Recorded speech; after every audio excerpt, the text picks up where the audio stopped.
Staples Center in La La and put on their own show without Kevin Durant. What does that mean? We'll talk about that. Plus, the Philadelphia Eagles no longer have Carson Wentz. Somewhere along the way, I don't know how happy Max Kellerman is about that. I think he actually loves that boy. He just don't want to admit it. All that and more coming up. First Takes in the house. Let's go. The Brooklyn Nets visit the Los Angeles Lakers. How does Kyrie versus LeBron sound to you? Double league coming to go. What a play. Kyrie Irving rattles one home. Harden with the three. Oh, LeBron. Who in the right mind is going to get in front of that? Harris, tough shot. Got it. Which is showing why he's one of the best shooters that we have on display. The Nets win their 5th consecutive game. I don't think, you don't look at too many games during the season when you have a measuring stick, but when you do, you want to be full, and they weren't full as well. So you don't really know how to go about that. But, you can always find ways to get better no matter who's in the lineup. So we'll see them down the line again, and we look forward to it with a whole entire healthy Lakers team. That's what we really wanted. I know everybody wants that. And so I'm looking forward to the challenge and seeing them down the line. Brooklyn, stand up. You all see Kyrie, he even pulled the mask down because he had to make sure we all heard that message. Stephen A., Max, I'm Molly. Good morning, everybody. Welcome into Feel Good Friday here on First Take. Fellas, I'm into all of this. I mean, I know we didn't get to see both teams at full strength, but that was still something special, and we will at some point. You heard Kyrie, Brooklyn extending their win streak now to 5. Stephen A., what message did Mr. Irving send? Well, first of all, Kyrie Irving, I mean, he had moments. He didn't have a big game statistically, but he had moments where he put on the show. He just showed you just the kind of ability that we all know that he has. The kid is spectacular. There's no way around that. Yes, they did not have Kevin Durant, and the Los Angeles Lakers did not have Anthony Davis. But watching this game, the message that I peeled from it is that, as I said before, the Brooklyn Nets are coming out of the Eastern Conference. They will be in the NBA Finals, barring any significant injuries. And as far as I'm concerned, last night said to me that they should be the championship favorites. The Brooklyn Nets should be the favorites to win the world championship.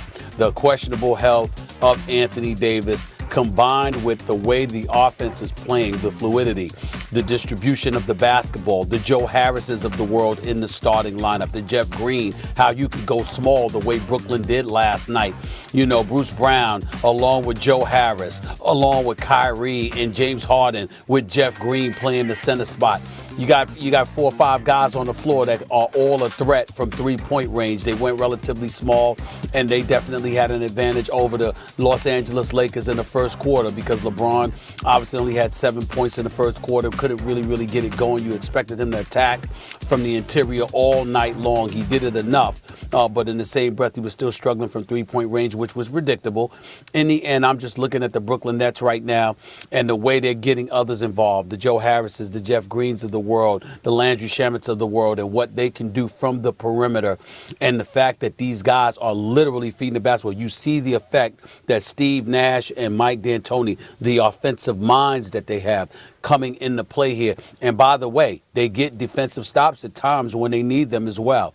So I look at all of that, and I'm willing to declare here today that the Brooklyn Nets should be the favorites to win the chip. They should be the favorites to win it all. That's where I'm at right now. That's what I peeled from last night.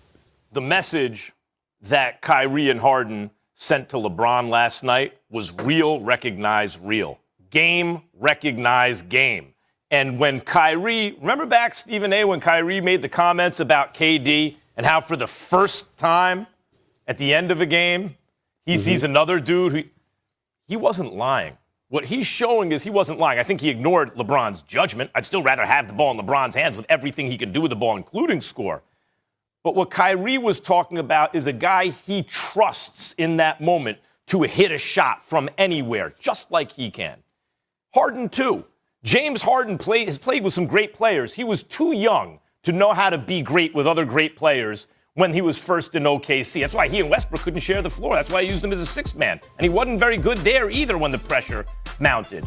And later in Houston, when he got Chris Paul, let's not forget, by the time the playoffs rolled around, Chris Paul was probably off a step, probably missed it because of injuries. It made him look like he was declining. And Westbrook is not a shooter to begin with. This is the first time James Harden and Kyrie Irving are playing. Last night it was with one other guy, but when KD is healthy, it's two other guys who are just like them that way, who they trust to hit a big shot from anywhere on the court at any given time, especially when it matters.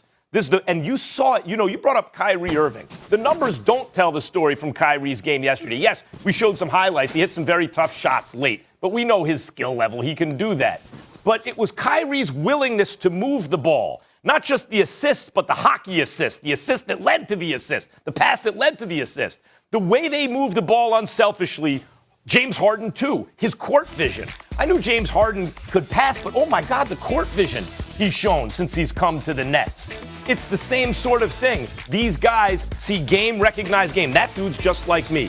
Can get his own shot at any time as well as anyone who ever lived, and can hit it from anywhere as well as anyone who ever lived. You went through the Nets roster, Stephen A. What about TLC in the corner, right? Their guys are wide open because of these players' gravity and their unselfish play. And the message they sent to LeBron, of course, is we're coming, but it's because game, recognize game. They're playing unselfish basketball. Well, I just disagree with you. I think that's engagement and hyperbole, and it's unnecessary because the fact of the matter is that LeBron James, who doesn't know that James Harden has game? Who doesn't know that Kyrie Irving has game? LeBron knows it because Kyrie helped to win the championship. So to me, that's nothing new. What's new to me is the players that are making a contribution. The level of unselfishness, Kyrie Irving and James Harden definitely needs to be given a lot of credit. And then we need to engage in a little history here.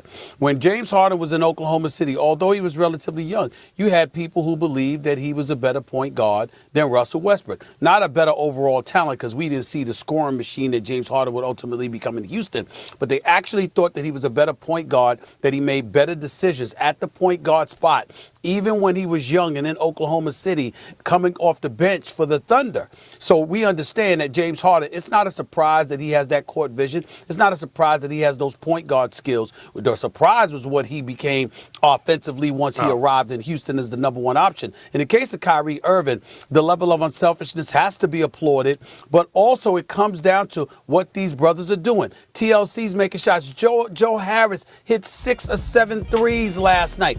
Landry Shamet, he hit 2 or 3 threes. They are threats from the perimeter. You can put the Brooklyn Nets can actually go 8 or 9 deep. It's not just about the big three.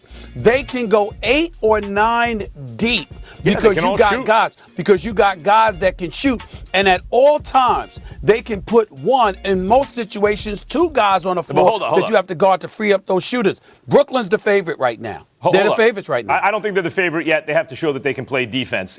Although they've also showed you're going to have to outscore them. The Lakers are going to have to score 120, 130 points a game. There are teams in the NBA right now better than them because they play defense, including the Lakers and the Jazz. But what they did show is the Lakers are going to have to figure out where that 120, 130 is going to come from. Mm-hmm. But let me be very clear, Stephen A. The message they sent to LeBron is not we have game. Like LeBron knows that. It's that game, recognize game. That this is not the same old Kyrie. This is not the same old Harden we've seen in the past. We know Harden can play point guard, but a lot of times it was same thing with Kyrie. Dribble. When they can't find their own shot, they get it to a teammate. But that's because they've never played with another dude like them. And now they're playing with 2 others. And the question's not Durant. We know Durant's impossible. We know that. The question was, how are these 2 going to coexist in the same backcourt? And what they've shown is because game recognized game, they are willing to do what it takes to play unselfishly, to sacrifice touches, to sacrifice shots, to give up responsibility because they trust their teammate in a way they never have. That's the message. Max, Kyrie looks the same as he looked in Cleveland. LeBron was handling the ball. Kyrie was off the ball. Kyrie was a scoring machine. Kyrie was a scoring machine, putting up buckets big time, but deferred to some degree to LeBron James and what LeBron James and Ty Lue wanted to do. Now, James Harden's a little bit different, but Kyrie Irving is doing what he did in Cleveland. He didn't do it in Boston, but he did do it in Cleveland when they won a chip. to an extent, because he was a young guy on the way up who'd never won before, and he was playing with a player who people are arguing is the greatest of all time. And even then, we're starting to talk about, is he rival after the win against the Warriors at Oracle in 2016? Is he rivaling Michael Jordan? That's when Kyrie played with him as a young player. That's entirely different. Then since then, forcing his way out of town, not really being able to get along with others on the court in Boston because he played with good players but not great ones, and now showing up at this point and sharing a backcourt with Harden. That's a different.